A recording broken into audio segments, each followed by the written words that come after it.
Live everywhere. Daily Co's Radio on netrootsradio.com presents David Waldman.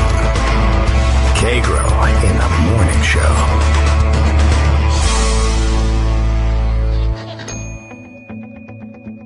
Now, here's David Waldman. Hey, good morning, everybody. How you doing? It is Monday, January 21st, 2019. It's Martin Luther King Day. The government's closed, but it's supposed to be. That's one tick off, I guess, for the number of days that the government has been partially shut down for invalid reasons. This one was scheduled and supposed to happen, so traffic is light in the Washington, D.C. area. If you're trying to drive in and maybe you want to have a protest on the steps of the Lincoln Memorial or anything like that, the way should be clear. You're welcome to join us, as always, here in Washington, D.C. area. And be prepared, though. Dress for cold weather. I guess we're experiencing another one of those polar vortex-type blasts, and I did see something the other day that suggested that the polar vortex had split, divided into several polar vortices, I guess. And But we're only going to have one day of the Arctic blast here, I think, and then things get somewhat back to normal for winter temperatures, but it's pretty cold out there in the low teens, which is not bad news for those of you way up north, I guess. But for down here, it's something special. We don't look forward to it, but we do get it from time to time. Heavy winds, too, with pretty much like sustained winds in the 20 miles an hour, 25 mile an hour plus zone, gusts to, something like 1 billion. And so it's got the wind chill factor down below zero, but the schools are closed, so we're in good shape. The kids aren't out at the bus stop. They'll be up shortly to bother us in the background, so we'll welcome them when that comes about. But Daily Co's Radio is live now. Bill, all the way from Portland, Maine, where it's probably about the same temperature, says that here's what I'll be doing today. Kagro X, that's me, David Waldman, recaps the weekend's madness and previews the week's madness. But on the bright side, 2 years of Trump are now in the rearview mirror. That's true. We're past, call the camels. It's past hump day for the hopefully only term in office, if it even is a complete one, for Doter J. Trump. We're getting pretty tired of that guy. I don't know if anybody has noticed around here. It'll be a tough day, though. It's a Monday, and that's always hard to get off on the right foot there. But Greg Dworkin won't be with us this morning as he's taking care of business all the way up there in, I guess, somewhat less than Maine frozen Connecticut. But I got some pictures. I mean, just sort of a random trading of pictures because we were talking about the cold weather they're pretty well iced over up there, too. And I think everybody north of us pretty much got hit with a round of snowfall over the weekend, too. And it was kind of a crazy weekend, in case you didn't notice. It was actually pretty low-key for Trump, who's usually the source of almost all of our problems every day, all the time. But over the weekend, he usually will dominate the news with anger tweets, but I think people are paying less and less attention to those random anger tweets. And this time, he thought he would up the ante by making a splash with the promise of yet another major announcement. I'm going to make a major announcement of some kind. He was supposedly going to come forth with another irresistible deal to settle matters with respect to opening the government and building his fantastic wall. And it went nowhere. It sputtered, but it got almost no attention. Most of the attention, as far as I could tell, if you weren't watching the NFL playoffs, you were watching tradings of dueling videos of this crazy confrontation that took place on the steps of the Lincoln Memorial at the end of last week. I suppose it would have been Friday, or did they do this over the weekend? They had, the story by now. Kids in from what turned out to be Covington Catholic High School in Kentucky, actually right up outside of Cincinnati. Do I have that right? And they had for whatever reason, because they're political Catholics there, they bus their kids up every January, which is a little foolish because it's cold, for what they call the March for Life, an anti-abortion protest outside of the Supreme Court. And I guess in certain Catholic school circles, it's considered within bounds to bring your kids up for such a protest, even though they rarely have had much opportunity to form opinions of their own about this subject. But it's a trip to Washington, D.C., and I think they disguise it by saying, well, we'll go on sightseeing tours as well, seeing Washington, D.C. It's important to know what excuses that they use, really. I mean, I think this got sort of passed over. Nobody bothers to ask why you're taking kids to Washington, D.C. I mean, it's a plus, it's a bonus, I'm sure, for some of their parents who are almost assuredly among the most conservative active voters in Kentucky, that they are bringing them up for this for this so-called March for Life. But I bring up the disguise, the cover story, because they have some work to do. They got their work cut out for them at Covington Catholic in terms of sorting out how they handle trips like this. In addition to it being deemed to be okay to bring the kids up for a very pointed, very conservative political protest, because anti-abortion and so therefore okay for Catholics, I guess. They, if you have any doubts about it, well, we'll also throw in some educational stuff that most people would recognize as educational. We'll see the White House, maybe they'll tour Congress, they'll go over to the Lincoln Memorial, take some pictures. So it's all going to come out okay in the end. And while we're there, this is where the blurring of lines begins to become important. While we're there, kids will buy souvenirs. And in years past, they probably bought, Washington, D.C. T-shirts or hats, or maybe those sort of mocked up. If you've ever been to Washington, D.C. as a tourist and been walking along and seeing the vendors of T-shirts and baseball hats and scarves in the winter and things like that in there, along Constitution Avenue and Independence Avenue and in the area of the National Mall, and they have hats that look like, they're mocked up to be FBI hats, or they'll say CIA on it, or Secret Service, and kids like to buy those sorts of things too. And now, of course, when you go, you can buy, or you can bring with you if you already own, MAGA gear, Make America Great Again, hats and scarves and T-shirts, and it slips in kind of under the what would you say, under the tent flap there, I guess, as the kids are just supporting the President of the United States, and that's a patriotic thing to do, and it's not a political message in the sense that they're endorsing one political party or one political party's platform over another, except, of course, that's exactly what they're doing. But it slips in under the ropes as disguised as being patriotic and pro whoever the president just happens to be at the time.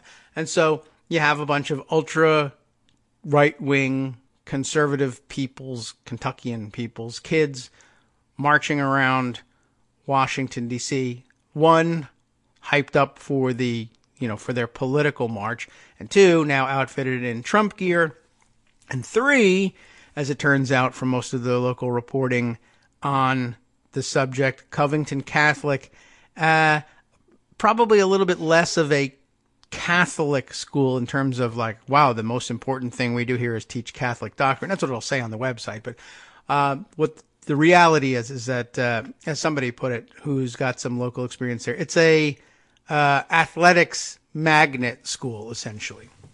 If your kids are top athletes, I don't know what they do in terms of scholarship type funding, underwriting the tuition, because it's an expensive tuition place too, and that's sort of out of keeping. Ordinarily, the parochial schools, the Catholic schools, and this one may be too, are heavily underwritten by the church, and so it's cheap private education.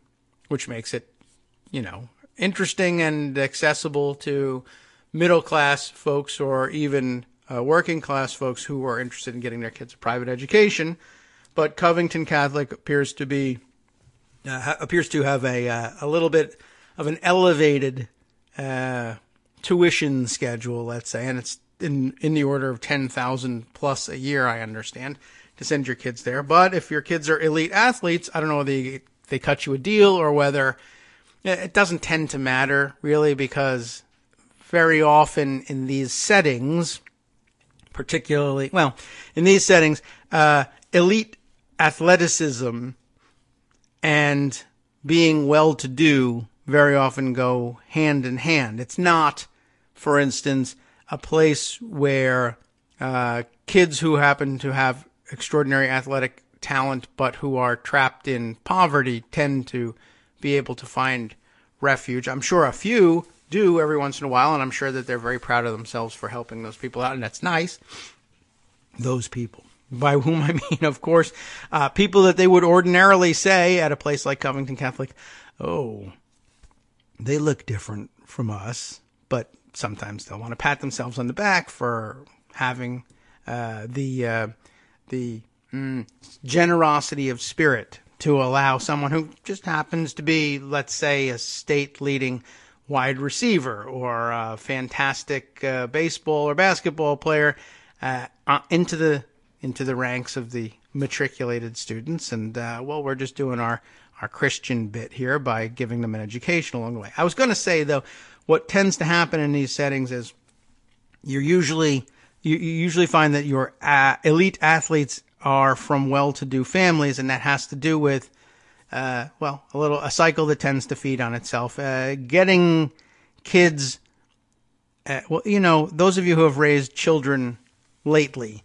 probably know that entering into the elite athletic ranks is a full-time endeavor, and that when kids these days show some inclination in some defined sport or another, or sometimes, multiple sports, kids as young as, 7 and 8 years old are being signed up for soccer academies and baseball academies and traveling football teams and strength training programs, and former professional athletes who run clinics for kids and have development programs, and you're competing to get your kid into the under 10 traveling soccer team or the under 10 football development program.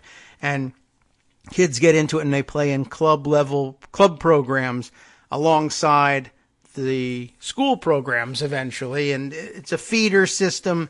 But these are extraordinarily expensive feeder systems to enter into as well. And so the less fortunate kids who might have tremendous athletic ability, for those, they of course have to be recruited, and occasionally scholarships are available to get a star player into a development program.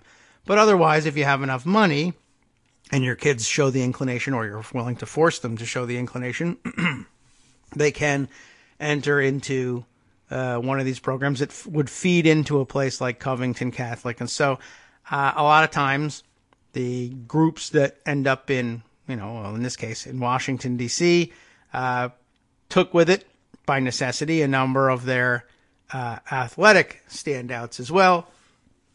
And then anywhere you get into a large grouping of teenage high school kids, particularly elite teenage high school kids who are also elite athletes, and they're away from home and they're showing off for one another, and they get into a situation like happened at the Lincoln Memorial, things get out of hand pretty quickly. Over the weekend, they issued their own defenses, including at last a press release of sorts purporting to be from the student most prominently seen in the video, standing across from Native American activist and tribal leader Nathan Phillips. Is his first name Nathan? Is that right?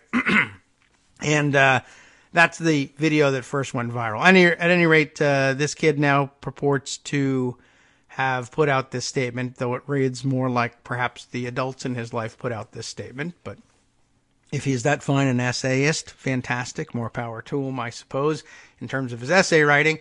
He insists that the whole thing was misunderstood. At the same time, his parents are apparently all over Facebook spitting and cursing and telling us that we had the original interpretation of the event was quite right, perhaps.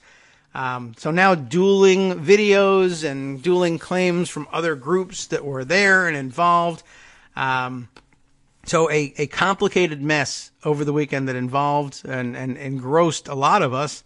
And, that might be about all we want to add to this. But if you've been following along and have noticed the varying dueling press releases or releases of videos, you couldn't be blamed for becoming confused along the way. There were a number of statements released from folks on the Covington Catholic side that purported to be exculpatory, a number of interpretations of different angles of video. It certainly seems like there's an interpretation for everyone out there. The latest I've seen just basically tends to reinforce the original interpretation as I've seen it. Each group offers more and more, lengthier and lengthier video from different angles, and as you pull back further and further, the story seems to, or can be spun to have shifted from one side's interpretation to another. But I think still that it was probably interpreted largely correctly. I don't doubt that the kid involved most prominently in the video probably got into it thinking he was getting into something other than what actually happened here. But in the end, most of us are probably pretty adept at reading the message on his face. And I don't know about you, but I'm not yet buying the idea that he was simply engrossed in the spectacle of it all and was respectfully watching and therefore beaming with American pride at the drumming demonstration going on before him. I think, however, I do think that his attitude changed a little bit late in the original video that we watched. If you watch when they get really close together, his eyes give him away as they blink with every beat of the drum. I think he becomes fairly nervous toward the end, and I think he was hoping to build on that, to pretend that he was up to something other than he originally began with. Anyway, I don't think you need my interpretation of it. It was just one of those weird weekends where everybody's eyes were there, and that was not what the president wanted. He thought everybody was going to be on his page, blaming Nancy Pelosi and the Democrats for not jumping at this fantastic offer he was making. And to be honest, I couldn't even tell you what the contents of his offer was, except that it was dead on arrival and no one wanted anything to do with it. Apparently, I guess somewhere along the line they came up with what was supposed to be a compromise package in which I believe they were offering some sort of short-term extensions for people who either needed to apply under DACA or for temporary protection, whose protection was running out, but still only thinking in terms of 3 years of extension and in exchange for the now elevated $5.7 billion for the wall. And the wall is the non-starter in all this, so I guess it got just about nowhere. In the meantime, on the border situation, I did happen to see this story over the weekend, so I was just reminded of it as I grabbed a tweet from Think Progress. The story of 4 volunteers convicted for leaving life-saving supplies for immigrants in a deadly desert, according to Think Progress. Here's Zach Ford's piece. They now face 6 months in jail, and 5 more volunteers are still awaiting trial. These are the folks who very often will place water at a minimum, and I guess some other first aid type supplies out in the desert in case migrants making their way across the desert and suffering from dehydration and dying of thirst in many cases will find the water that they need to survive the journey. And I guess that makes the Trump Department of Justice angry. They're helping migrants survive. A federal judge in Arizona has found 4 women guilty of misdemeanor charges for leaving survival supplies in a vast desert refuge on the U.S. border. The AP, Think Progress notes that the decision marks the first conviction against humanitarian aid volunteers in a decade. The 4 women, Natalie Hoffman, Una Holcomb, Madeline Hughes, and I'm not sure how she pronounces it, Zaa Child is what it basically spelled out as, Zachild, Orozco McCormick.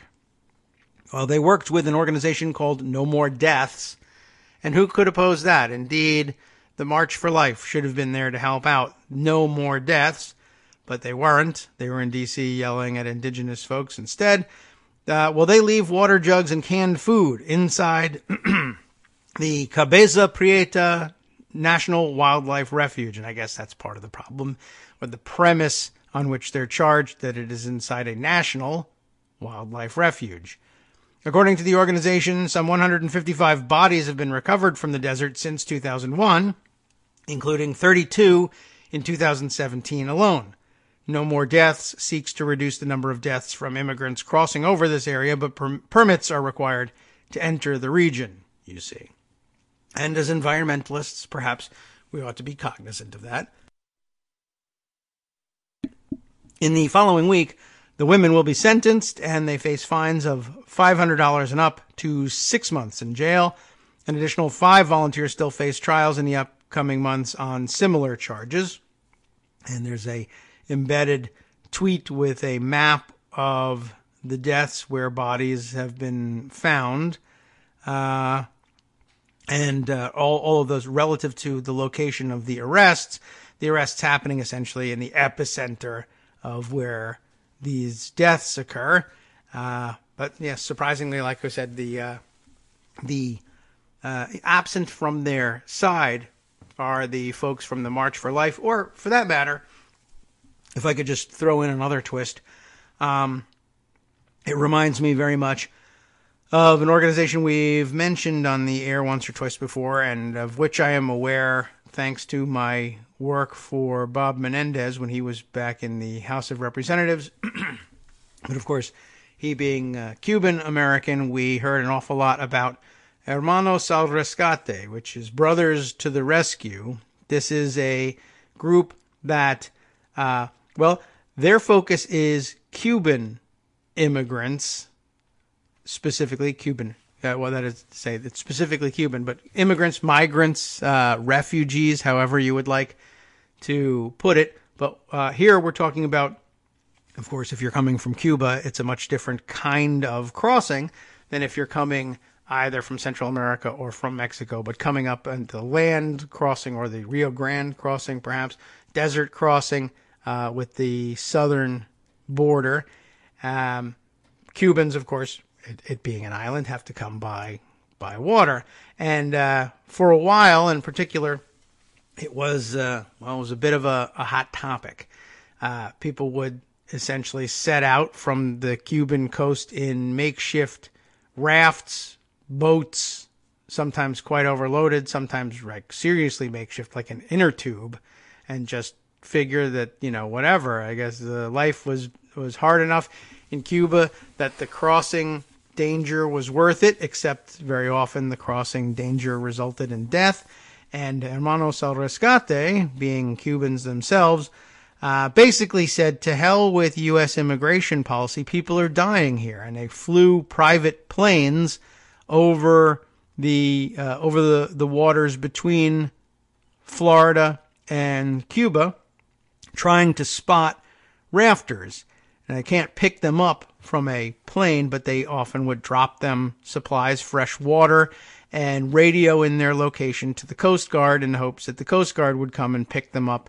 And then they would be brought back to Florida, and they would get refugee status. And because they were coming from Cuba, and because everyone remembers Cuba is a communist country, and everyone remembers what we used to think about that here in the United States, and so they were automatically a different kind of refugee. And that had a lot to do, of course, with the fact that because Cuban refugees were so vehemently anti-communist, they very often aligned with Republican interests. And of course, as you know, if you are, even if you are among the category of Hispanic migrants, if you are anti-communist enough and can find support among Republican ranks, well then anything goes at that point. Both Democrats who are in favor of helping economic and even political refugees regardless, and Republicans who are willing to help refugees who are willing to become citizens and then vote Republican and or provide money or whatever to Republican causes, well, then that's okay. So they've had this special status for quite a long time, which is kind of remarkable. And they're pulling the exact same stunt, essentially. People who would otherwise die of thirst in their dangerous crossing to enter the United States as economic or political refugees, in other words, in ways that today's Republicans and Trump supporters would term illegal immigration, even though as refugees and asylees, they are entering in quite legally, even if it was through a loophole. But going out and rescuing folks and pointing them out to the Coast Guard in the hopes of, at minimum, saving their lives, even if their applications for political asylum were ultimately rejected. The point was to save those lives. Curiously, that is not an option available, and if you're crossing by land through Mexico and don't have allies on the Republican side, and Democrats for a long time, it should be said, unwilling to come out and fight against the double standard. But recently they've posted a better record on that. We'll return in 2 minutes to talk about more. Hi, it's me, David Waldman, your host for Kagro in the Morning, with a brand new interruption, though it's still aimed at saying thank you to all of you who are supporters of the show. We've made a lot of progress. When we first started this campaign, fewer than 1 in 25 regular listeners were donating to help keep us on the air, and now that's down to about 1 in 15, but we've got a long way to go. Remember, it won't take much. Our average monthly donation is currently about $7, for which you're getting 2 hours of great news and entertainment 5 days a week. What's that, 70 cents an hour? That's a pretty good deal. But as a wage, well, I think Democrats would be against that. But if we all put our 70 cents together, or even half of us, that'd really be something. And my kids could go to college. Now, that's not all on you, but remember, patreon.com, Patreon.com, is there to make it easy. You can find us there by searching Kagro X, or David Waldman, or Kagro in the Morning, or even Daily Coast Radio in their search box, and you'll be right there where you need to be to make easy, recurring monthly contributions to support our show. Once again, thanks so much for your continuing support.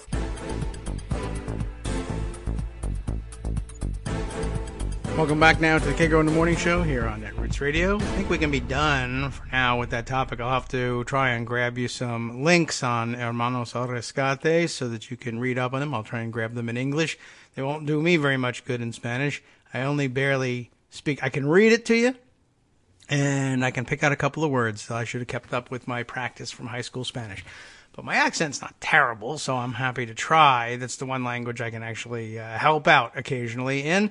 And, well, you know what my wishes are on linguistic pronunciation in almost every other language on the face of the earth. Sorry about that. Anyway, we can move on to a couple of other topics. Like I said, it wasn't there wasn't too much coming out of the White House over the weekend. They really basically got their message stomped on by the Covington Catholic kids. So I guess they have them to blame for that, and I don't know how they'll react to it. I think they'll just ignore it. They weren't going to get much in the way of positive publicity out of what they were doing affirmatively, and it doesn't look like anything's going to change today either. The president releasing a schedule with no public events, surprisingly enough, for Martin Luther King Day, although Mike Pence, I guess, took to the air perhaps yesterday, maybe it was this morning, to insist that Donald Trump was just like Martin Luther King in so many ways.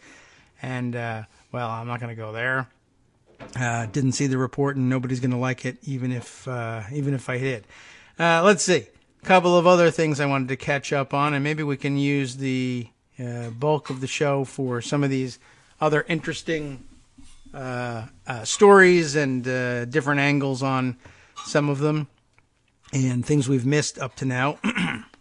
This one grabbed my attention at the end of last week. I had noticed much the same, and so I was thankful to Laura Clausen for documenting this one on the front page of Daily Kos on Thursday, speaking as we were of the migrant crisis. Donald Trump, which I guess isn't a crisis, if you are thinking in terms of an illegal invasion overwhelming Anglo-America, that crisis doesn't appear to exist. The crisis that appears to exist is what's essentially come down to this weird, vicious persecution of what migrant population there is by the President of the United States, which is an unusual situation. But in particular, this one here, Laura wrote this one up. Perhaps you noticed the same thing. Donald Trump has developed a weird fantasy about women with tape on their mouths. Have you seen this one? And if you heard his descriptions of the human traffickers that he claimed he was targeting with his wall, even though and I know the idea is that, they cross the desert where there is no wall, so I'll put a wall there, which of course will lead them to cross the desert at another place, but whatever. But in the meantime, he gets very wound up in, I guess what he thinks he's doing is describing the horrors of human trafficking in ways that will make people more sympathetic to his cause. But it does have a very weird tinge to it, how he lingers on the details of how the women they're supposedly smuggling across the border are bound, and in particular. And it does get a little bit weird. Listening to Donald Trump talk about immigration lately, it's hard not to wonder if he's telling us something about his porn viewing habits. I mean, I guess she's right here. The image of trafficked women with tape across their mouths has recurred so frequently, 8 times in 12 days, by the Washington Post's count, and in such detail that it's clear it's got a tight hold on his imagination. And here a quote: "You'll have traffickers having 3 and 4 women with tape on their mouths and tied up," Trump said on January 4th in the Rose Garden. And by the way, it's almost certainly not the case that this is happening this way, which is odd. But okay, this is his description. 3 or 4 women with tape on their mouths and tied up, Trump said on January 4th in the Rose Garden. He returned to it on January 6th, 9th, and 10th, saying on the latter that, quote, "They have tape over their mouths, electrical tape, usually blue tape, as they call it. It's powerful stuff. Not good. It's powerful stuff. Not good." I'm not kidding about that. I'm not reiterating it for a fact. That's the quote. Powerful stuff, not good. Powerful stuff, not good. That's a straight quote. Now, blue tape, I don't know what he's talking about. Blue tape. When I think of blue tape, I'm thinking of the painter's tape that they use to tape off corners or molding or whatever, and that's not particularly powerful stuff. Electrical tape is most frequently black tape, and as tape over a mouth goes, probably among the more ineffective kinds of tape, duct tape I think would do the trick. Electrical tape I could see using to tie people up with in the absence of ropes or whatever other binding material you might want, because it's stretchy and it's not that easy to break. But again, duct tape would do a lot better. I don't know where the idea comes from that it's electrical tape. I think Laura's right. I think it might come from movies that he watches, to be honest. Anyway, on January 11th, Trump got particularly graphic, in case you were waiting for that, saying, "But human trafficking, grabbing women in particular," and isn't that hilarious? He's very upset now about grabbing women in particular, and children, which I also grab from time to time, I'm sure, but women, taping them up, wrapping tape around their mouths so they can't shout or scream, tying up their hands behind their back and even their legs, and putting them in the back seat of a car or a van, 3, 4, 5, 6, 7 at a time. I guess he thought 8 was going too far, even though they're often sold family vehicles and minivans that comfortably seat 8. But this is not comfortable, you see. So it would have been ridiculous to compare it to that. So, yeah, I mean, I don't know. I don't know where he gets the idea. On January 12th and 14th, it was duct tape, but then he went back to electrical tape and the same thing. Duct tape, ellipses, electrical tape, which are two different products. Thank you, Laura, for pointing that out. People who work with immigrants at the border can't 100% rule out this scenario. Could it happen? Sure, it could, said one, but they haven't actually seen it. 4 different advocates told the Post that, quote, I think his statements are completely divorced from reality. And he's been divorced twice from reality, so, that could be really true. I have no idea the roots of it. And I'm not really sure where his information is coming from. And I've never heard that. That quote, someone who's worked on trafficking issues for 20 years came up with that one. The best guess is that a border agent told a story like this in private conversation with Trump, who started talking about tape the day he met with National Border Patrol Council officials. But given the lurid embellishments he keeps putting on it, you can't really rule out that he went and Googled women with tape on their mouths and spent some time watching videos and making mental notes about the types of tape involved. Or maybe it's wishful thinking now that he has to go toe-to-toe with a powerful woman. That could be it, too. An interesting possibility as Laura's conclusion. But it's a very strange fascination he's come up with, and he tells on himself with stuff like this. And it's weird, and I thought we should at least note it. All right. There's more, of course. Let's see. I'm trying to think about other possibilities that we might toss in here for longer reads. This is an interesting one here. I don't know where this comes from. What is the provenance of the Moscow Times? Does anybody know about it? I guess we could. I'm going to open up the story and then I'll take a look at the masthead and see if I can figure out exactly what they are about. But I can't quite make it out. It's not clearly a publication of the Russian government because it carries less than favorable stories. But I don't know who is responsible for it and what they think they're doing with it. Except they do tend to fill it with more pop-up ads than I can close. At least conveniently. All right. Anyway, they had this interesting titled article that I thought I might take a look at and see what we thought in terms of its value from their January 18th publication. Gangster Geopolitics. Does that sound familiar to you? The Kremlin's use of criminals as assets abroad, which is, of course, what they're doing right now here with our own criminal in chief, it seems.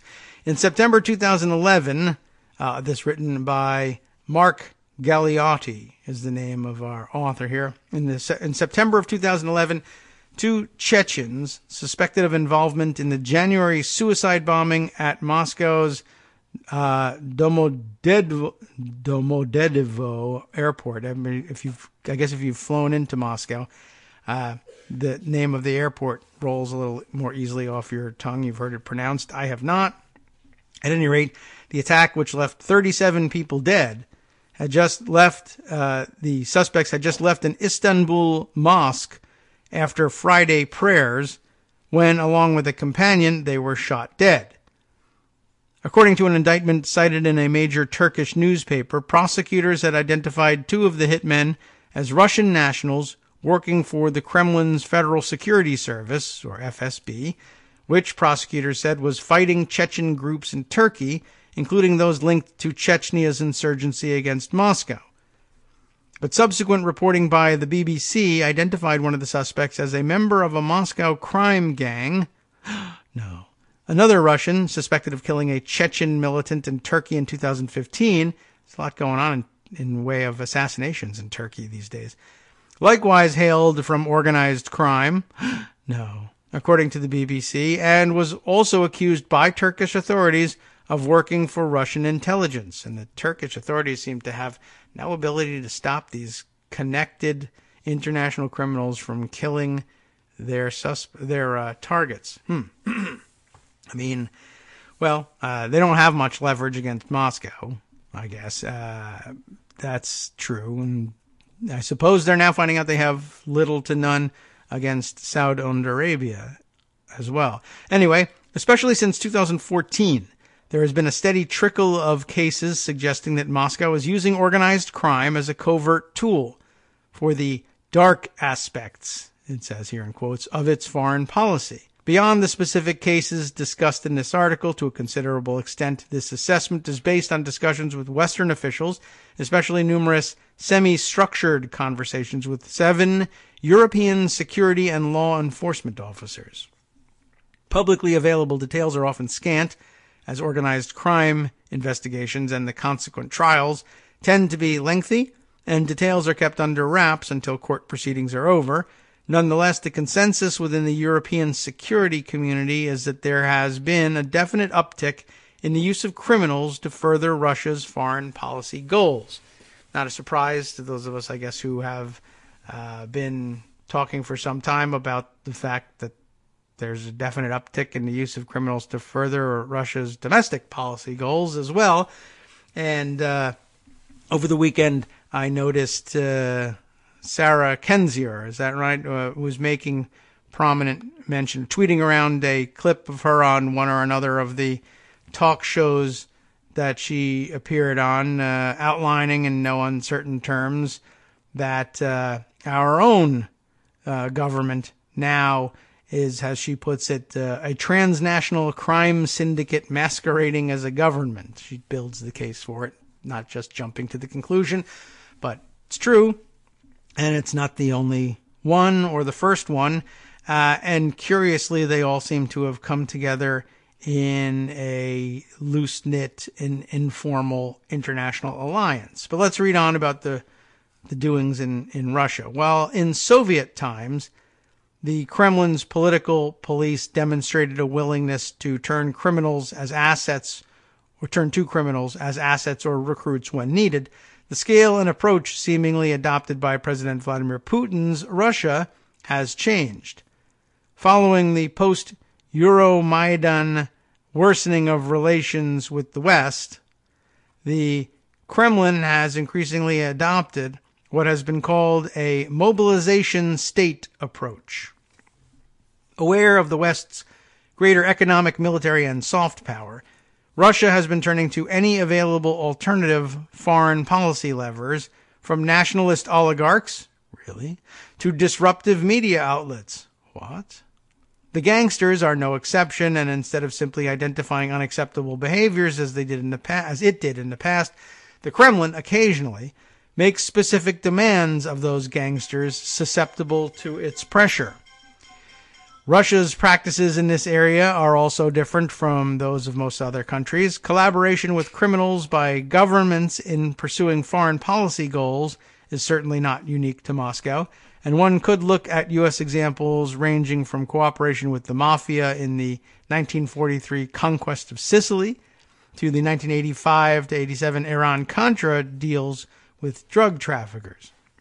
However, in fairness, these cases are extremely rare, singular, and typically carried out in the context of wars, both open and undeclared. It is striking, in contrast, that Russia appears to be deploying organized crime connections abroad in ostensible peacetime, reflecting that Moscow sees the current geopolitical clash with the West as an existential political struggle analogous to war.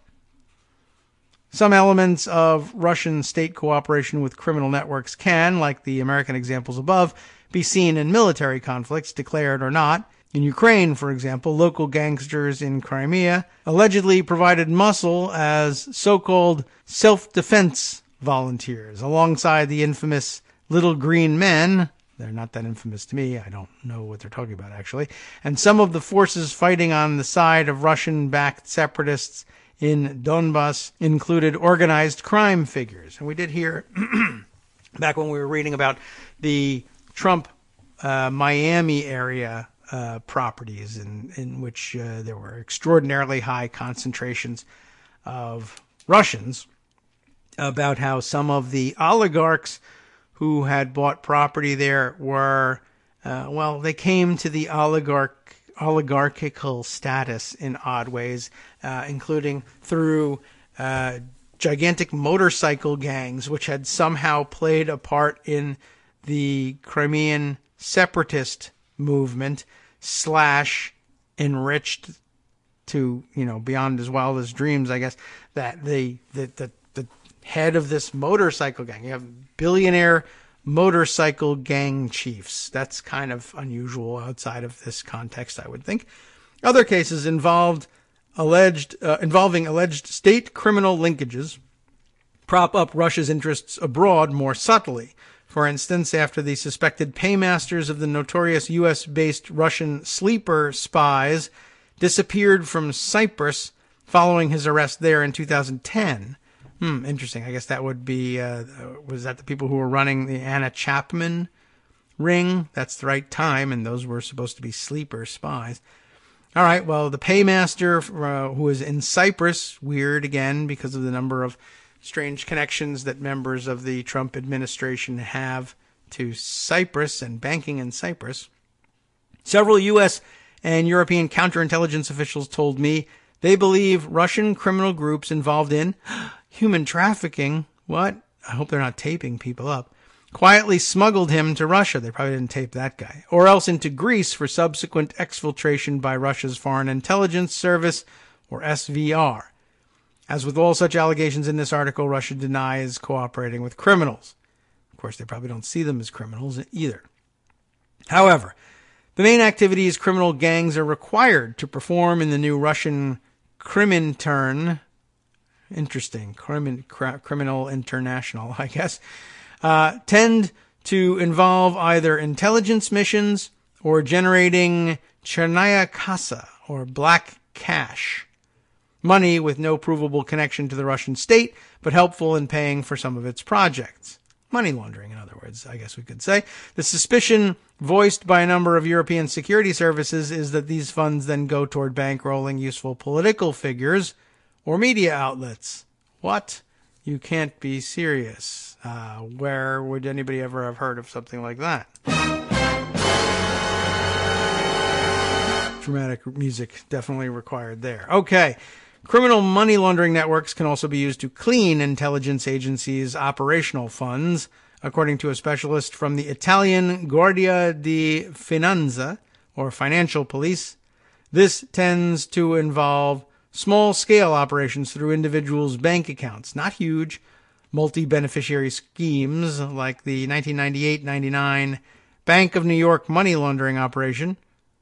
Does anyone remember that one? Or the 2008 through 14 laundromat documented recently by the Organized Crime and Corruption Reporting Project. And I wonder if those are the ones we've touched on in the past. We've read a couple of articles about what was specifically the Trump involvement in this laundromat. For example, our article continues, after Estonian security officer Eston Kover was kidnapped across the border by an FSB commando team. Yikes. Russia denies the charge, by the way, despite compelling evidence from its own border guards. Estonian security services told me that the cigarette smuggling gang he had been investigating was being given a free pass to transport its goods across the Russian frontier. In return, they said the gang members conducted surveillance on areas and individuals of interest to Moscow, as have other smugglers, and kicked back a share of their profits into otherwise unremarkable bank accounts for the FSB's use. According to a Bulgarian security officer, a similar case, which appears to have stalled since 2017, involved smugglers working through the port of Varna, bringing in drugs and counterfeit consumer goods from Odessa. These were Ukrainians working for a Russia-based gang, and the working hypothesis was that they were not only feeding information on Odessa back to Moscow via contacts in the Russian expat community in Varna, but since 2016 also being, quote, taxed, Yeah, not the real kind of taxing, but taxed a share of their profits as Chernaya Kasa funds paid through the accounts of their contacts in Varna. His belief, although it was just speculation, was that this was in return for a degree of impunity for the gang's leaders in Moscow. Among European security officials, there's also a growing concern that criminal monies are being spent to establish potential listening stations and staging posts for Russian intelligence. A German counterintelligence officer told me that a series of other properties in Germany and elsewhere in Nordic Europe had been bought by criminals, yet seem to be only sporadically occupied. And criminals are not great employees. They don't always show up for work, I guess. The common denominator was that they are all close to, sometimes even overlooking, strategic ports, bases, and airfields. His speculation was that the criminals bought them, but the Russian espionage services, especially military intelligence, formerly known as GRU, would use them for its own purposes. Similar speculation concerning a recent Finnish raid near Turku, however, is likely unfounded. They were just getting rakes for the forest, I think. Likewise, the Kremlin has for some time employed hackers as adjuncts to its own internet campaigns of disruption and espionage. You heard anything about this? Increasingly, instead of so-called patriotic hackers, often more enthusiastic than skillful, they are employing cyber criminals, some of whom are directly recruited into government service, but more often deployed for pay or to avoid prison. They have been used to break into foreign systems. Really? And according to some security experts, they may be used for money-making ventures, again intended to raise Chernaya Kasa funds. In Soviet times, the Kremlin actively used criminals to advance its interests. It was willing to bankroll, arm, and shelter terrorists operating in the West, and the KGB cultivated black marketeers and hard currency speculators dealing with Western tourists as informants. Indeed, the Cheka, the Bolsheviks' first political police, recruited bandits and gangsters for its needs, and later Vori, members of the criminal subculture, became crucial to the running of the Gulag camps. After the Soviet collapse, however, the communist leadership's centralized control over such activity disintegrated, and a new blurring of the boundaries between the political, economic, and criminal elites arose. This was especially evident in the 1990s in St. Petersburg, where Putin served as deputy mayor. Part of his portfolio then seems to have been managing the authorities' relationship with the city's powerful underworld, and especially the dominant Tambovskaya grouping, something comprehensively explored by political scientist Karen Dawisha. Putin appears to have successfully bartered economic opportunities for the criminals' cooperation. So the original, I guess that's the original blurring of the line between government, the oligarchs, and the criminal element, right? Successfully bartering economic opportunities for the criminals' cooperation is, of course, telling organized crime figures that you can, for instance, if you can raise the cash, we won't ask you where the cash came from. You can buy in and privatize the previously public sector steelworks or aluminum works or oil and gas franchises, whatever it is, railways for that matter, which is, how the country was originally, after the Soviet collapse, carved up into private domains, and people essentially for pennies on the dollar bought state monopolies, kept them more or less operating as monopolies, and just privately pocketed those gains, and were able to feed that money back into the Putin machine in order to stay rich. And that bought them a certain amount of ostensible influence with the government, although they always had to kick up to Putin and knuckle under to his authority. But there you have a great example of how it is that a criminal element can be brought in as part of the ruling elite and have the ear of Putin, but always have the strings pulled by him at the same time, trading it for cash or access to more.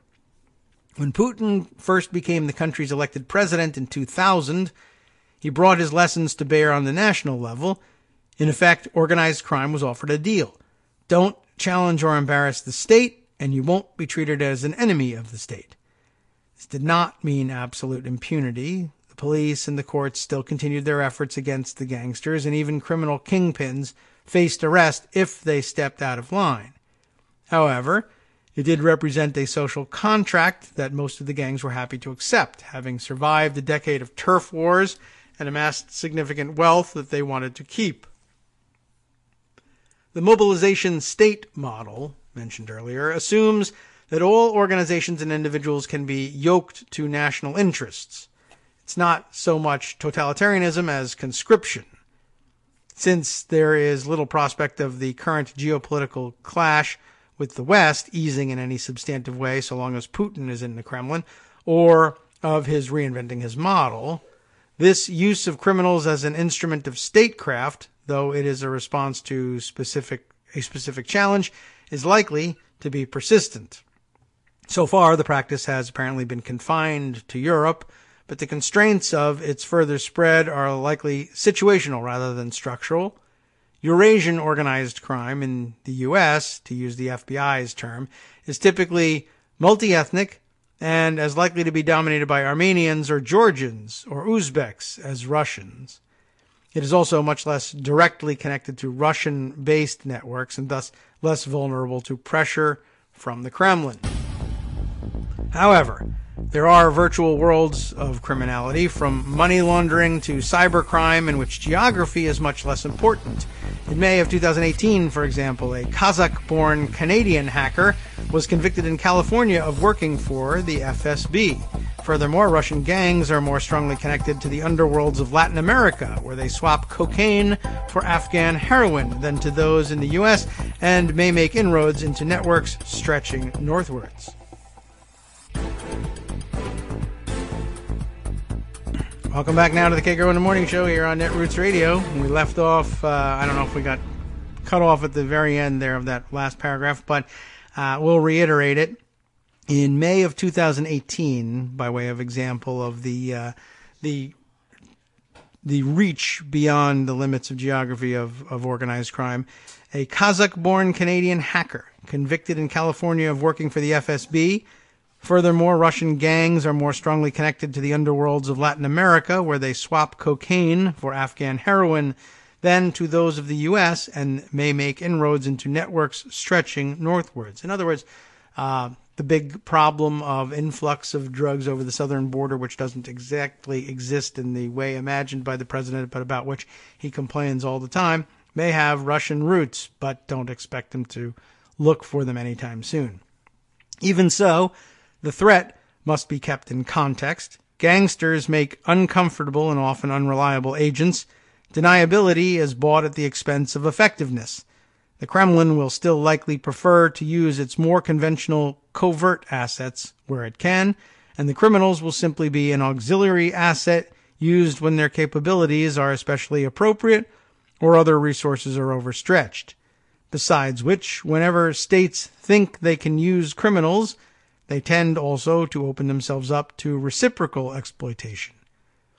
With corruption a serious problem for the Russian security and intelligence services, there has already been evidence of such blowback, from the use of state cyber assets for private gain to military intelligence assets being used to gather information on Russian gangsters abroad, according to Canadian police. Here and now, this state crime nexus is clearly an additional security headache for the West, but in the longer term, it may pose at least as serious a problem for Russia itself. That's the conclusion of our piece here. Looking over my shoulder to see what's going on in the background of the makeshift studio we have here, as we're looking to use a blender at some point during today's show, and though I could probably... there it is, happening in some other room, thankfully. Sounds like a delicious breakfast smoothie being blended. All right, well, I was going to say that I might be able to engineer up an exit to a pre-recorded bit that I mentioned last week and we didn't get to, but maybe I'll bring it up here in the context of continuing negotiations with the president, supposedly, over the wall and the reopening of the government, and his insistence and Republican insistence across the board that Democrats need to make certain concessions. Here I've got the pre-recorded segment of Paula Appanese, Paula Ryder, reading a Brian Beutler article from way back in like June of last year, discussing, I guess, the lessons of trying to strike a bargain of any kind with the Trump administration. And of course, we've learned along the way since the article was written, and we had already learned it. That's how he was able to draw the lessons in order to write the article up, that Trump is an unreliable, at best, the best possible spin you could put on it is an unreliable negotiating partner. In particular, I mean, he couldn't see a better example than how he got himself into this government shutdown situation. He was all set. He had said he was going to sign the CR to keep the government open and operating without any demands for wall funding, until he was excoriated by Ann Coulter, and that got him angry and upset, and he decided he was going to have a confrontation after all. But in other words, I think they said, remember the quote about Tuesday Trump versus Thursday Trump? That on Tuesday, Trump will say, you've got a deal, and then you go back and you begin the paperwork for the deal. And on Thursday, he says, I saw something on Telly and I changed my mind, and there's no deal, and it's your fault. And then spends the rest of the time insisting that you were the one that walked out on this. So this is all written in a different context and wasn't about the shutdown. But actually, when I was looking for recorded segments the other day, during the experience of having our delayed openings, I found it and I never did get around to it. And I thought maybe now would be a good time for that. So let's try it. Hi, David. Brian Beutler had a piece in Crooked Media on June the 22nd. Called Trump's Orphans Offer Democrats a Simple Lesson. The premise: it is a mistake to cause harm as a dangle for bipartisan support. Here we go. There's a reason immigration reform advocates, who overwhelmingly align with Democrats over Republicans, call President Obama the deporter-in-chief. Obama intentionally ramped up enforcement in his first term, aimed at recent border crossers and criminals, but for the purpose of increasing deportations as a preemptive concession to immigration reform skeptics who opposed allowing other unauthorized immigrants to become citizens over time. The basic trade-on offer was unprecedented border enforcement in exchange for a pathway to citizenship, and Obama cracked down as a show of good faith to prove he wouldn't ignore security measures once he signed a new law into place, that the ultimate goal wasn't open borders. Because his ends were virtuous, many of Obama's supporters ignored or downplayed his means, but his critics in the reform movement weren't wrong and perhaps understood the GOP opposition better than he did. Obama ultimately relented when he realized that his negotiating partners weren't meeting his show of good faith with good faith of their own. The lessons of Obama's immigration legacy, and of his legislative legacy in general, were clear to many liberals at this time, but have come into greater focus in the Trump era. And one of the principal lessons is this: it is a mistake to cause harm as a dangle for bipartisan support. Democrats today and in any future majority would do better to accept the nature of the opposition and to try to help as many people as possible, as much as possible, in any particular political moment. President Trump has separated thousands of children from their parents at the southern border and likely orphaned a gutting percentage of them.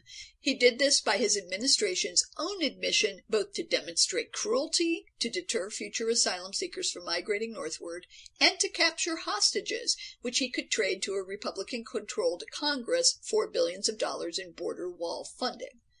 Trump and the GOP are now asked to answer for this hideous gambit, and their response is to dissemble, to equate enforcing the law with deploying law enforcement resources to arrest and prosecute as many mothers committing misdemeanors as possible, and, in a callback to the bad faith of the Obama era, to refer to the alternative to the status quo immigration policy as open borders.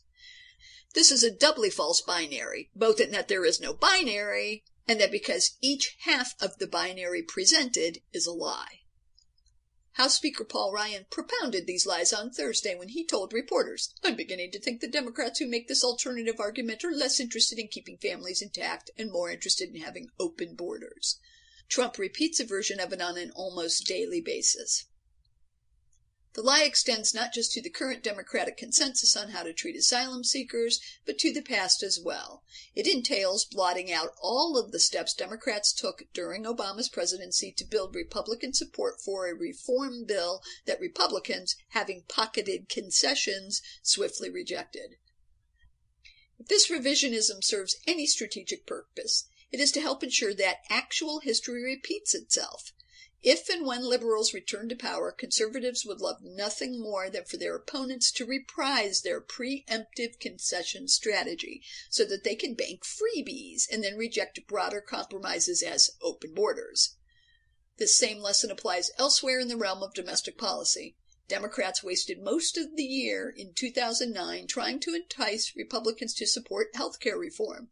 They conceded substantive ideas they liked and adopted Republican ideas without realizing Republicans were stringing them along, and when the process was over, 0 Republicans voted for the health care bill they had helped to weaken, and they called it socialism anyhow.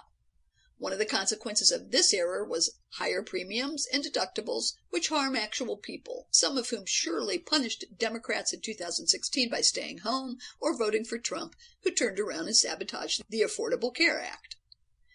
Democrats can upend this vicious cycle. It's important for people who care about the truth to rebut these lies, but Democrats can't count on people who don't care about truth to be deterred by fact-checking. All they can do is refuse to reward liars, accept what they are up against, and do as much good as they have the power to do whenever they can. Thanks for listening. This is Paula of PaulaWriter.com. Thank you, Paula, for bringing us that one. And, a good lesson. I thought, even though it had been written and recorded back in June, although maybe it was recorded a little after that, it's a good lesson because it's a repeatable lesson, and we're watching it be repeated in the context of the negotiations over reopening the government and the border wall, etc. Excellent points. Make no more concessions, and no more concessions are due from us at this point. We've made them all, and we've been waiting for reciprocation on the concessions made on previous deals. We're way behind on getting what we were owed on previous concessions. It doesn't make any sense to make any more, not only because you've never been paid off on the first ones, but because the fact that you haven't been paid off on the first ones predicts the future. You know you won't be paid off on these either. And those were bargains entered into with the pre-Donald Trump Republican Party, if there ever was such a thing, and are both indication that things are, A, only going to get worse, and B, that the Republican Party existed in this form even before the entry into the 2016 race by Donald Trump. And I kind of was hesitant in phrasing the pre-Donald Trump, the idea of a pre-Donald Trump Republican Party, because I'm not sure how you would even define that and when that would have begun. I'm trying to call up the materials I wanted for follow-up from this, but of course, during the playing of the segment, my laptop screen decided to just blank out and go black. Didn't go to the blue screen of death, but just turned black and just couldn't be waked again. And so I rebooted the laptop during that piece. So let me see if I can find what I was looking for. I had mentioned earlier Sarah Kenzier's appearance on one or another of the talk shows that I was using as an intro to the piece on the criminal connection in the Soviet or the post-Soviet Russian government. Here we are. I found the tweet. Now it's just a matter of how long will it take to click through. We're still not entirely back on our feet here with the laptop. What was this? She was on the AM Joy show on MSNBC. At least that's the hashtag that they use for it. What is it? What's the full title of the show? That I can't tell you. It'll take too long, apparently, to open that up. But here is, that's Joy Ann Reid's show on MSNBC. And does she have is it typed out, the transcript of what she has to say? No, apparently not. But maybe I can grab the audio from it, although that I'll probably want to grab on the other computer. I wonder if I can put this one together easily enough. Oh no, of course not. Why would that happen? Why on earth would I already be signed into Twitter on this computer? Oh boy. All right, let's see if we can't make it work. And probably not. I wonder if I can just send myself the clip on YouTube, though, and maybe we'll be able to work things that way. Is that going to work out? Is that easy? No, probably not. What if I try this? Of course not. All right, well, anyway, we'll move on, I guess, to something else and see if we can make this thing work while we're talking. But my recollection of what she was describing was the rough outlines of our own American government having been captured by the same sort of criminal syndicate. Not quite to the same level, but certainly hints of it in the American government that you see in the Russian government, but reminding us, for instance, that Donald Trump isn't exactly the political neophyte he claims to be when he says, "Oh, I'm such an outsider and give me a chance and now only I can fix," all the spiel he gave in 2016. He's a political neophyte in the sense of, he's a government neophyte. He doesn't understand how any of these levers of government operate. But as a political operator, it's, he'd probably, in his defense, in his own defense, point out, I told you all about it. Only I know how to fix it, and who knows the system better than me, et cetera, et cetera. And so he would say, I've been clear with you since the get-go that I really, was a sophisticated political operator. But, in terms of paying people bribes or whatever, I'm sure he was relatively sophisticated. But Sarah is reminding us over and over that he's not even new to having run for president. That's not a new thing for him, that he's flirted with running for president since the late 1980s. And he's never been quite serious, but, he made a couple of goes at getting himself recruited in the past. No one took them particularly seriously, and that was perhaps a big mistake that was made this time, as no one took him seriously this time either. But at any rate, he's not entirely new to it, and you shouldn't take him at his word ever for anything. But in particular about his newness to politics. Let me see if I can just directly access this tweet that I really want on the other computer so I can bring you better audio of Sarah putting it her way. No, of course not. Well, let's see, one or two more clicks and we might be able to get that done. Oh, why not? All right. Let's see. Possible we might be able to do things this way. Yes. No, of course not. Why would that work? Why would anything ever work? Let's try one more time here. Let's see.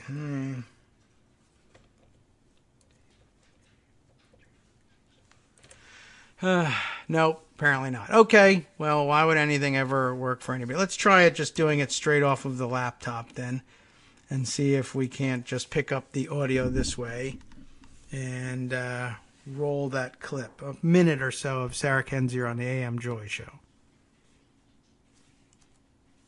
I don't buy this theory at all that Trump thought he wasn't going to win or that he didn't want to win. I mean, first off, this is Trump, and you have to imagine that in his head he's content to lose to a woman and lose to a Clinton. But second of all, his relationship with Russia goes back 30 years, as do his political ambitions. He nearly ran for president in 1988, in 1996, he ran in 2000, he ran in 2012, and he ran again in 2016. That's not a political neophyte. That's somebody who's had long-term political ambitions. We also know that Trump has had ties to Russian officials and to organized crime for about 30 years, and that he's been the source of various crackdowns on those crimes. For example, there's an investigation into the Taj Mahal casino by the U.S. Treasury in 2015. Trump may have been in trouble. A great way to get out of trouble is if you're the president of the United States and you can pack the courts, you can purge agencies, you could rewrite the laws so that you could be immune from prosecution, as well as filling your own autocratic objectives and partnering with autocrats around the world, which is what he's done. This is a transnational crime syndicate masquerading as a government. Well, then let me ask you all this. And that is the end of that segment. Anyway, on AM Joy, let me see if I can get my settings back to a decent spot on the microphone here. I tried to crank it up all the way. I don't know how that came out over the stream, but, well, one of these days when I finally get this thing settled, perhaps off the air today, for whatever reason, it has not saved my typical Twitter login on the main computer. I don't usually use it for Twitter, and that's, I guess, the reason. The main computer that we used for driving the show. But every once in a while, I want to do exactly that, and it happens in the middle of the show, and there's just no way to get the password entered without pausing or having somebody else to play off of. For instance, if we had someone else on today, who was making a point, I could use that break, or I guess one of the commercial breaks, and maybe next commercial break to try and line this thing up, and it should have saved my password probably a long time ago, because I feel like I've done this 15 times already, but, nothing ever would cooperate. Why would anything cooperate in a live broadcast? There's no sense in trying to depend on that. All right, let's see. A couple other issues to look into. I guess this one we won't hit in depth, but I'll just note for the record that the DNC, Democratic National Committee, recently filed, end of last week, a lawsuit in the Southern District of New York. Interesting styling of the lawsuit here. We'll take a look at it. It's the Democratic National Committee as plaintiff versus the Russian Federation, like the country, yes. Also, Aras Agalarov, they give his middle name there as, let's say, Iskanerovich. Aras Iskanerovich Agalarov. Emin Araz Agalarov, our singer friend, who arranged the Trump Tower, the infamous Trump Tower meeting of June 2016. Joseph Mifsud, the mysterious Maltan professor who may or may not have disappeared forever. WikiLeaks, you know about them. Julian Assange, also named personally. Donald J. Trump for President Incorporated, the campaign. Donald J. Trump Jr., personally. Paul Manafort Jr. Did you know he was a junior? So is Roger Stone, by the way. Paul J. Manafort Jr., Roger J. Stone Jr. A lot of juniors in this case. Jared C. Kushner, not a junior. George Papadopoulos, and Richard W. Gates III. So a junior after a fashion, but the third in the line as defendants. You get that? DNC is suing Russia, the Agalarovs, Mifsud, WikiLeaks, Assange, Trump's campaign, Trump Jr., Manafort, Stone, Jared Kushner, George Papadopoulos, and Richard Gates. About what? Well, here are your complaints, as listed here. Computer Fraud and Abuse Act, 18 U.S. Code, Section 1030A. I won't give you the sections on everything. RICO Conspiracy, Wiretap Act, Stored Communications Act, Digital Millennium Copyright Act. Everyone loves that one. Misappropriation of trade secrets under the Defend Trade Secrets Act. Influencing or injuring officer or juror generally, tampering with a witness, victim, or an informant, Washington, D.C.'s Uniform Trade Secrets Act, trespass under D.C. common law, conversion, also under D.C. common law, trespass to chattels under Virginia common law, conspiracy to commit trespass to chattels, also under Virginia common law, conversion under Virginia common law, and finally, the Virginia Computer Crimes Act, Virginia's annotated code, sections 18.2 to 152.5. Well, that's interesting collection of complaints, and I guess we could just read through the introduction just to set this thing up. But it's an extensive complaint. Couldn't read all the way through it on or off the air. But plaintiff, the Democratic National Committee, or DNC, brings this complaint against the Russian Federation, R.S. Agalarov, Emin Agalarov, Joseph Mifsud, WikiLeaks, etc., all the folks we named earlier. Nature of the action, beginning with the introduction, no one is above the law. I hope that's the case. In the run-up to the 2016 election, Russia mounted a brazen attack on American democracy. The opening salvo was a cyber attack on the DNC, carried out on American soil. In 2015 and 2016, Russian intelligence services hacked into the DNC's computers, penetrated its phone systems, and exfiltrated tens of thousands of documents and emails, some of which contained valuable trade secrets. Russia then used the stolen information to improve Donald J. Trump's chances of winning the 2016 presidential election because Trump's policies would benefit the Kremlin. The Trump campaign was a willing and active partner, they claim, in Russia's efforts. Through multiple meetings, emails, and other communications, Russian agents told members of the Trump campaign that their government supported Trump and was prepared to use stolen emails and data to damage his opponent and the Democratic Party. Rather than report these repeated overtures to the Federal Bureau of Investigation, the Trump campaign and its agents gleefully welcomed Russia's help. Indeed, the Trump campaign solicited Russia's illegal assistance and maintained secret communications with individuals tied to the Russian government, including individuals associated with a Russian intelligence agency responsible for attacking the DNC. Through these communications, the Trump campaign, Trump's closest advisors, and Russia's agents formed an agreement to secure Trump's grip on the presidency through illegal means. Consistent with that agreement, Russian agents trespassed onto the DNC's computer network in the United States, broke into DNC email accounts, collected trade secrets and other private data, and disseminated the information at times when it would best suit the Trump campaign.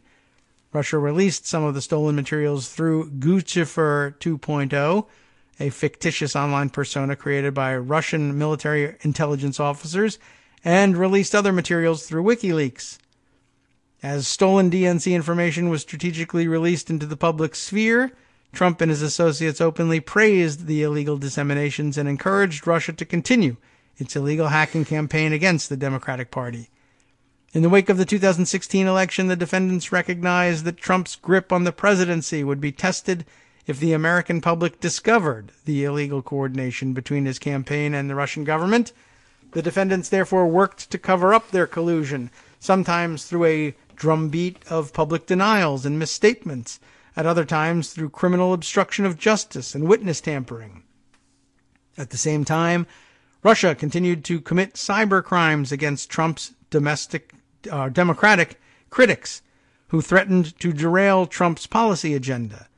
American intelligence agencies have expressed concern that going forward, Russia will continue using cyber crimes to influence American elections. In November of 2018, dozens of DNC email addresses were targeted in a spear phishing campaign, although there is no evidence that the attack was successful. Again, that's November 2018 is what it says here. The content of these emails and their timestamps were consistent with a spear phishing campaign that leading cybersecurity experts have tied to Russian intelligence. Therefore, it is probable that Russian intelligence again attempted to unlawfully infiltrate DNC computers in November 2018. And that's just the introduction to their version of the story, though it comports pretty closely with the version we've adopted here. There's a bit more here, an overview of the conspiracy that is quite interesting and reveals a lot. We're not going to be able to get all the way through all of that, and certainly not before our break, but I'm just sort of scanning to see how much further might we fruitfully read into all of this. We'll probably analyze that during the break, because the conspiracy theory that's laid out here, and I guess that's what it is, since they are alleging conspiracy, after all, in open court. Can't call it any different, but we'll see how much of it we think we ought to get through when we return. We'll be right back after 2 minutes. Hi everybody, it's me, David. Let's change things up from the old fundraising pitch for just a minute and talk instead about how you can be a part of our show. If you've got a smartphone or any other electronic recording device, why not sit down and record a segment for us? Read us an important article and give us your take. Or read one of your own original essays, or even just give us your commentary on something you'd like to share that's important to you. Then send the file to me at kagrox@gmail.com, and I'll try and work it into the show. Short segments, a few minutes in length, are easiest to fit in. And of course, I can't always guarantee that I'll be able to play everything, but if you've ever shouted at your radio or TV about something you wish was being covered, here's your chance to change that. Make the show your own. Send your submissions to me at kagrox@gmail.com.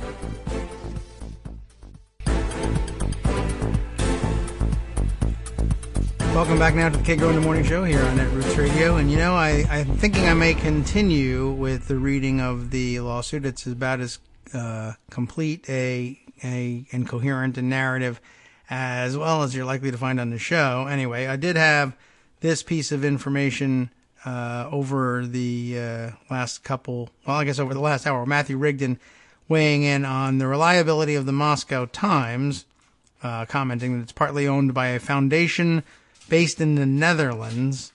So he says it's probably as trustworthy as a news organization headquartered in Russia can be. I'm not certain how we arrive at that, but it's of some interest. I guess the question is, why would they lay out a story like that? It's not particularly of interest to the Russian government if they do it. So I'm not certain why they would do it, unless it's it could be an interesting bit of trolling in a way, and saying, yeah, this is what we're doing. Catch us if you can. I suppose that's a possibility. Anyway, I found the piece kind of interesting, and I don't know if it didn't tell me anything, I don't think, that I didn't already suspect, but maybe that's dangerous enough by itself to be just sort of bias confirmation. Anyway, it's interesting because I find largely the same story being told here in the DNC's lawsuit, and I think at some point Trump had hinted that the Democrats and the DNC in particular ought not to be. I mean, obviously he was going to say this, but that they ought not to be believed in their outlining of what they thought the Trump campaign had engaged in and why it was wrong and what laws it broke earlier, because if they really thought such a thing, then why haven't they sued? Why haven't they pursued criminal charges? Of course, he keeps harping on, well, why haven't they turned over their servers to the FBI? And that question has been asked and answered 100 times. That doesn't matter for Donald Trump. But I guess this suit, which seems like a long time in coming, answers some of that. Anyway, continuing with section 2 after the introduction, which is styled Overview of the Conspiracy, which, because it's simply a pleading and hasn't been found to be factual by a court yet, I guess we simply term as a theory, and that would make it a conspiracy theory, technically speaking. But picking up after their accusation that the Russian intelligence services had attempted to unlawfully infiltrate DNC computers in November of 2018, we have this. Russia's cyber attack on the DNC began in July of 2015, only weeks after Trump announced his candidacy for president of the United States. And within months, allied European intelligence services notified their U.S. counterparts of suspicious communications between Russian operatives and Trump's associates. On or about October 28th, 2015, while campaigning for president, Trump signed a letter of intent to develop and license his name to a new real estate project in Moscow. We keep hearing about this one, potentially fulfilling a decades-long dream. This project was to be financed through a Russian bank under sanction by the United States. The deal was brokered by Felix Sater, a Russian emigre, convicted felon and longtime business partner of Trump. In explaining the deal to Michael Cohen, Trump's personal attorney, Sater suggested that he would get Russian President Vladimir Putin to support the project in an effort to boost Trump's electoral hopes. Quote, "I will get Putin on this program and we will get Donald elected. I know how to play it and we will get this done. Buddy, our boy can become president of the USA and we can engineer it. I will get all of Putin's team to buy in on this. I will." By early 2016, Trump was well on his way to becoming the favorite to win the GOP nomination, and the ties between his campaign and Russia's government were growing. In February 2016, retired Lieutenant General Michael T. Flynn began serving as an informal foreign policy advisor to the Trump campaign. Just 2 months earlier, Flynn had been paid by the Russian government-funded propaganda outlet Russia Today, RT, to attend and speak at its anniversary gala in Moscow, where he dined at the same table as Putin. You know that. On March 28, 2016, Trump hired Manafort, who had spent the previous decade working to advance Kremlin interests, and his campaign's convention manager. Over the next few months, Manafort maintained contact with an individual tied to Russian military intelligence and offered to brief a Putin-connected Russian oligarch regarding the Trump campaign. On April 18, 2016, Russian intelligence operatives successfully hacked into the DNC's computer network and began planning the staged release of stolen information to influence the 2016 elections. 4 days later, on April 22, 2016, Russian intelligence operatives prepared large amounts of data for exfiltration from DNC servers. On April 26, 2016, Trump's foreign policy advisor, Papadopoulos, met with a Kremlin-tied agent who informed Papadopoulos that the Russians, quote, have dirt on the Democratic presidential nominee in the form of thousands of emails.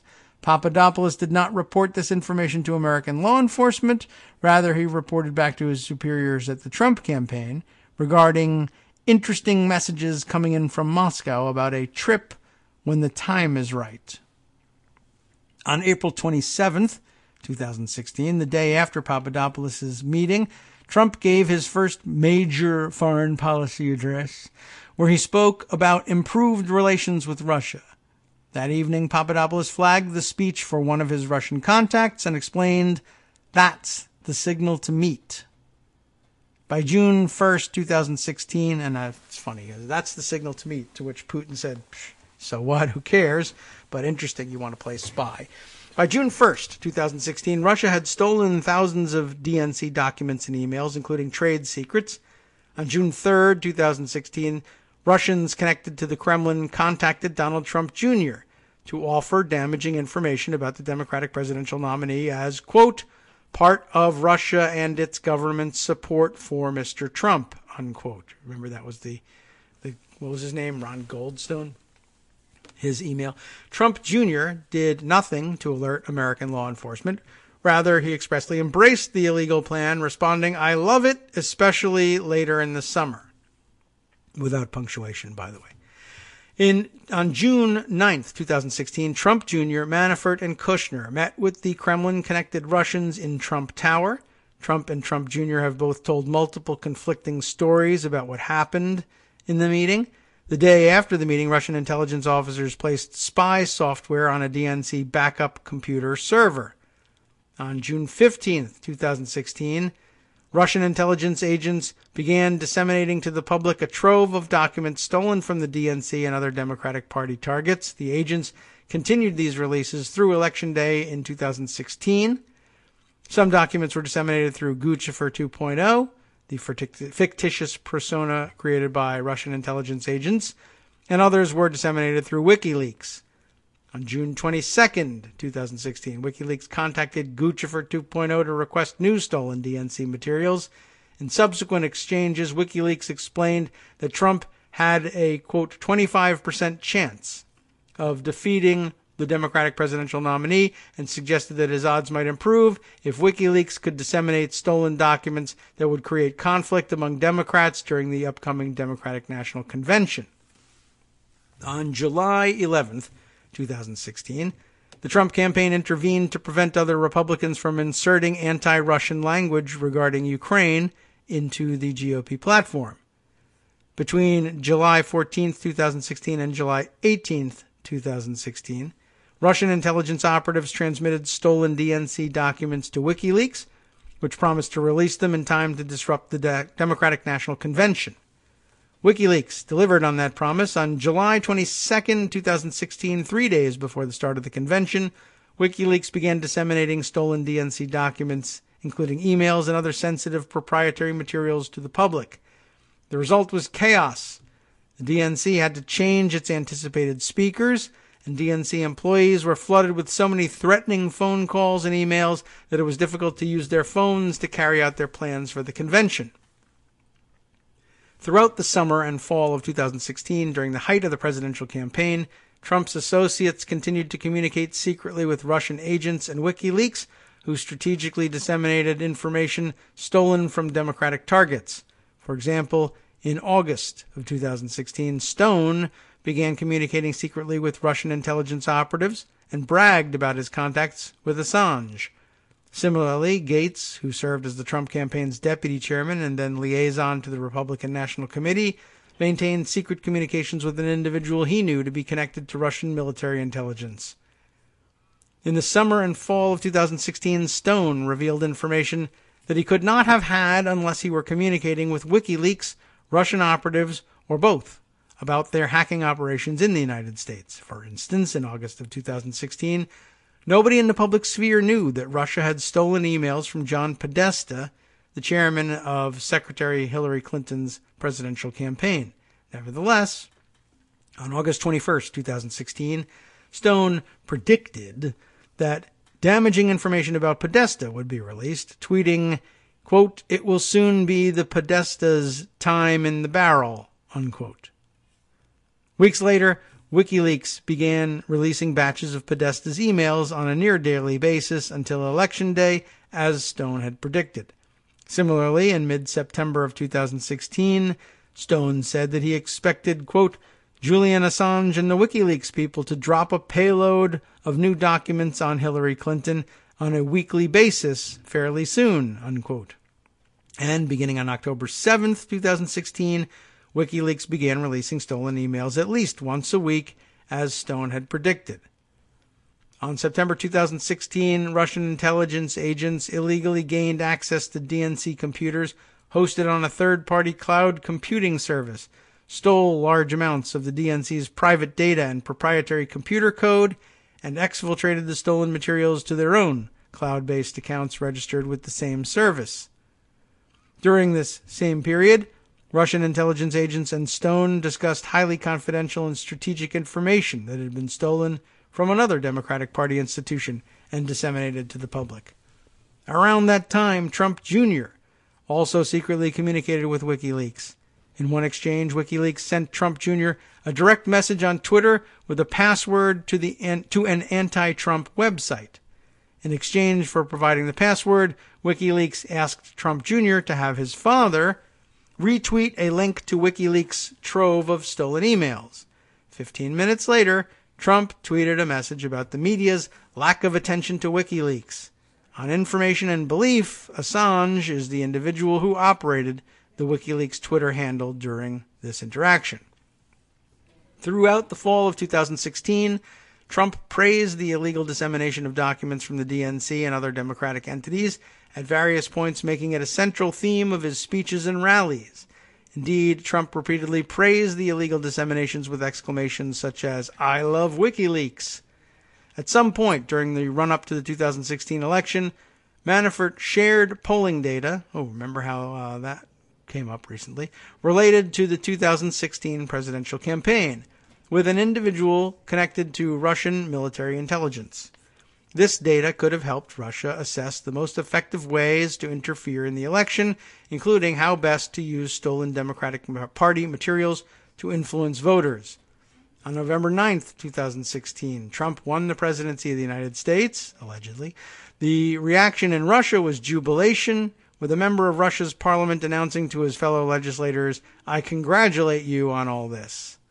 After Trump won the 2016 election, the defendants recognized that Trump's grip on political power would be jeopardized if the American public discovered the illegal coordination between Russia and the Trump campaign. The defendants therefore dedicated their criminal enterprise to concealing their collusion, sometimes by lying to the American public and other times through criminal obstruction of justice. For example, just 2 days after the 2016 election, Trump campaign spokesperson Hope Hicks, everyone, how does she do it? Hope Hicks falsely told the Associated Press that the Trump campaign had no communications with any foreign entity during the campaign. Never happened. This is a quote. Never happened. There was no communication between the campaign and any foreign entity during the campaign, unquote. Doy. I guess that doesn't still work. Moreover, Stone, Kushner, Trump Jr., Corsi, and Manafort, is Corsi even mentioned in this earlier? I don't think so. Lied to or misled the special counsel, the FBI, and congressional committees tasked with investigating Russian interference in the American election. Papadopoulos similarly lied to the FBI to cover up his conversations with Mifsud. Both Papadopoulos and Corsi destroyed physical evidence documenting their conversations with co-conspirators, and Stone intimidated a witness who threatened to contradict his narrative about his communications with WikiLeaks. Meanwhile, Russia committed fresh cyber crimes in the run-up to the 2018 midterm elections. For instance, in August 2017, Russia attempted to hack the Senate computer network of a Democratic senator, a longtime critic of Trump, Russia, and WikiLeaks, and the networks of 2 other midterm candidates. Since the 2016 elections, U.S. intelligence and law enforcement agencies have repeatedly emphasized the continuing nature of the threat of Russian interference in U.S. elections. For example, in August of 2018, senior U.S. national security and intelligence officials announced that Russia was continuing its illicit interference in domestic politics, including through social media disinformation campaigns, attempts to hack political targets, and infiltrate the country's electoral infrastructure. Director of National Intelligence Dan Coates characterized the threat of continued Russian interference as real and continuing, and FBI Director Chris Wray added that this threat is not going away. In November of 2018, dozens of DNC email addresses were targeted in a spear phishing campaign, although there is no evidence that the attack was successful. The content of these emails and their timestamps were consistent with the spear phishing campaign that leading cybersecurity experts have tied to Russian intelligence. Therefore, it is probable that Russian intelligence again attempted to unlawfully infiltrate DNC computers in November of 2018. The defendant's conspiracy constitutes an act of previously unimaginable treachery. Do you like that? Previously unimaginable treachery, except, of course, we've all been imagining it for 2 years. The campaign of the presidential nominee of a major party in league with a hostile foreign power to bolster its own chance to win the presidency.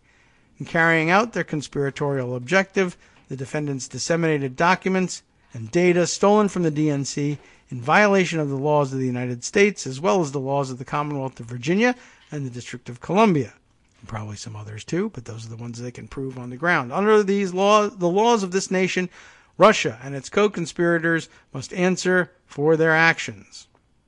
So how do you like that? The next section, by the way, is damages to the DNC. Considerably less interesting than the previous sections. Then you won't be at all interested in finding out about claims for jurisdiction and venue, more about the individual parties and how to define them and how they came to be included in all this. But there's a couple of the GRU officers and operatives are named in here as well. Not names that we're familiar with, and we just sort of hear about them under the umbrella of GRU. But interesting trove of information here. about the alleged backgrounds and connections of the various defendants and why they're named in here. But really, an interesting general recounting of the current era parts of the story. Here finally is named Jerome Corsi among their co-conspirators down here. Now, and there's another section here, general allegations, which seems to lay out some interesting background material. Several defendants' pre-existing relationships with Russia and Russian oligarchs provided fertile ground for a conspiracy. Trump, several Trump associates, and Assange's long-standing personal, professional, and financial ties to Russia, and numerous individuals closely linked to the Russian government provided fertile ground for a conspiracy between defendants to interfere in the 2016 elections. As early as the 1980s, the Soviet Union paid for Trump to travel to Moscow to discuss a potential development project, a pattern which continued into the 1990s and 2000s. And in the mid-1990s, Trump negotiated with Russian government officials over potential real estate developments in Moscow. Beginning in 2003, Trump engaged in multiple real estate deals with the Bayrock Group, a firm founded and run by Soviet emigres, who reportedly had close ties to the Russian government and Russian organized crime. In 2004, Trump negotiated with the deputy mayor of Moscow over a potential real estate development. In the mid-2000s, Trump partnered with wealthy Russian-Canadian businessmen to develop real estate in Toronto. And in 2006, Trump contracted with the Russian Standard Corporation, a Moscow-based entity that owns and operates the Miss Russia beauty pageant, to allow the winner of the pageant to compete in Trump's Miss Universe pageant, an action that had not been taken since at least 2002.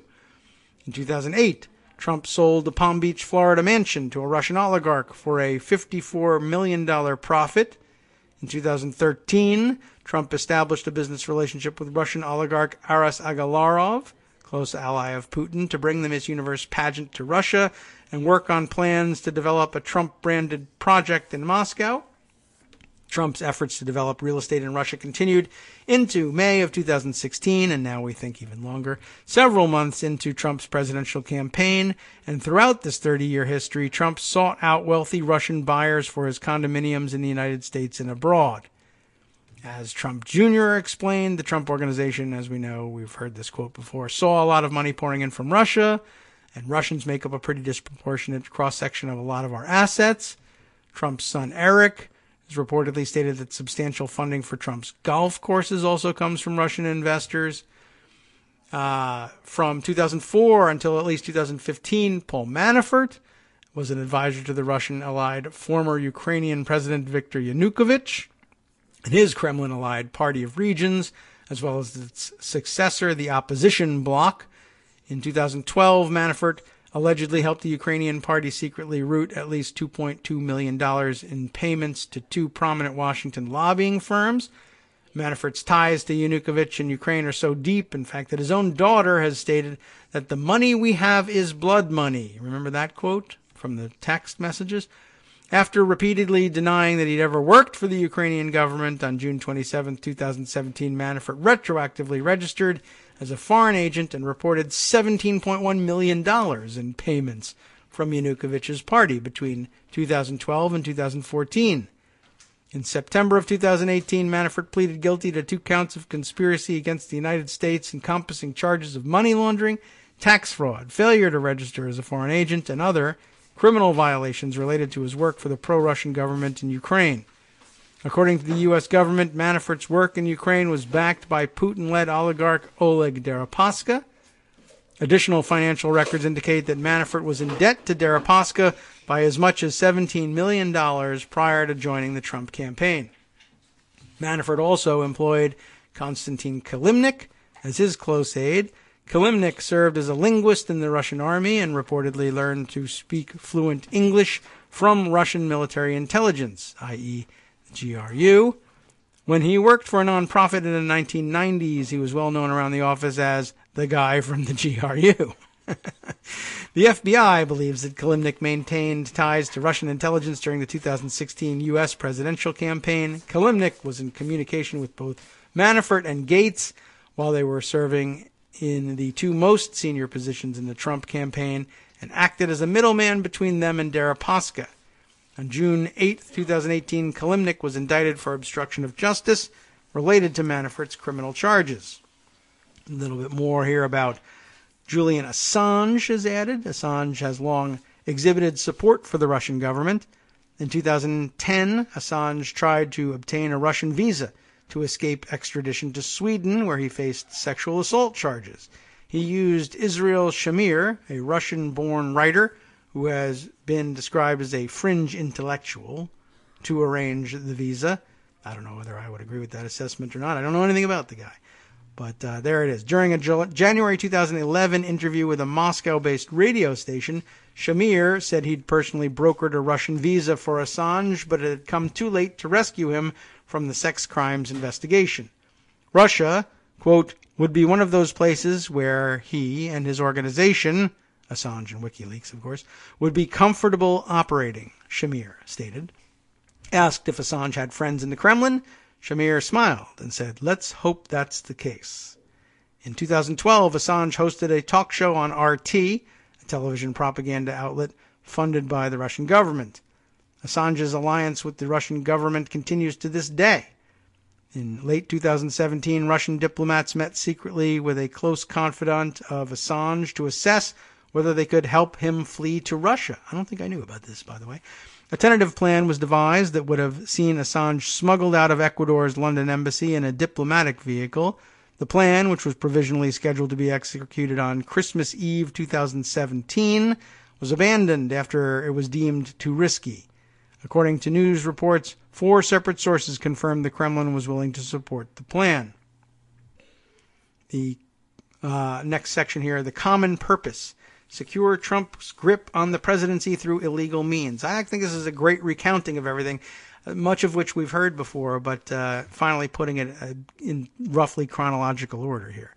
The common purpose, you have to allege this in order to get the conspiracy, of the defendant's conspiracy was to secure Trump's grip on the presidency through illegal means. The defendants first pursued this goal by bolstering Trump's campaign for president, injuring the DNC, and harming the Democratic Party's chances for success in the 2016 presidential election. After the election, defendants worked toward their mutual goal of keeping Trump in power through 2024 by covering up their collusion and committing cyber crimes against Democrats who opposed Trump's agenda. The defendants pursued their common purpose for multiple well-documented reasons. In December 2011, massive protests broke out in Russia in response to allegations of vote rigging and election fraud in the Russian parliamentary elections. Thousands of Russians took to the streets to protest the victory of then Prime Minister Putin's political party in one of Russia's largest protests since the fall of the USSR. Concerned about maintaining power and exerting control, Putin lashed out, blaming the protests on then Secretary of State Hillary Clinton.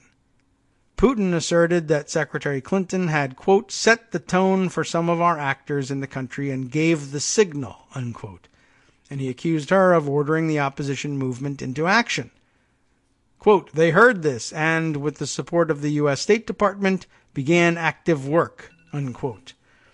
At the same time, Trump left no doubt as to his views on Russia. Prior to the 2016 campaign, he spent nearly a decade espousing pro-Russian and pro-Putin views, praising Putin as, quote, doing a great job in rebuilding the image of Russia, back in 2007, stating that he, quote, really liked Vladimir Putin and respected him. He does his work well, much better than our Bush in 2008, and characterizing Putin's illegal annexation of Crimea as so smart. And he, Putin, really goes step by step by step, and you have to give him a lot of credit in 2014. Despite the obvious political risks of associating himself with a foreign despot, Trump continued to make laudatory statements about Putin well into the presidential primary season. He said he would have a great relationship with Putin, and that it was a great honor to be so nicely complimented by Putin, who was so highly respected within his own country and beyond. Further, Trump's statements, as well as the pro-Russian entourage with which he surrounded himself, left little doubt that Trump, if elected president, would adopt policies that favored Russia and Putin, even if those policies conflicted with long-standing U.S. foreign policy and the best interests of the United States. It goes on, naming the NATO situation, finally bringing in Mifsud and Assange and WikiLeaks again. Amazing. And then, of course, a section on using the stolen DNC data to aid Trump, and I guess that's where Kushner finally comes into it, where we might hear about Cambridge Analytica more and more. I mean, it is stuff we've heard before, but I thought the recitation was really well worth using to recap things, especially after such a weird and stupid weekend with no real news of any substance to cover.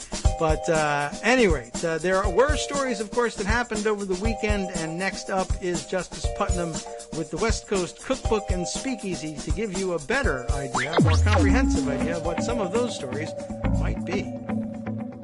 From Daily Kos Radio on networksradio.com. You have been listening to the Kagro in the Morning Show with David Waldman. All right, let's see what we might be able to grab to let you know about what's coming up next. Things moving slowly on the laptop, of course. Starting off in his bistro cafe, McConnell. Remember that guy? Was at the mercy of Trump, and Trump was at the mercy of Ann Coulter. This much we knew, but we'll expand on that with greater insight with Justice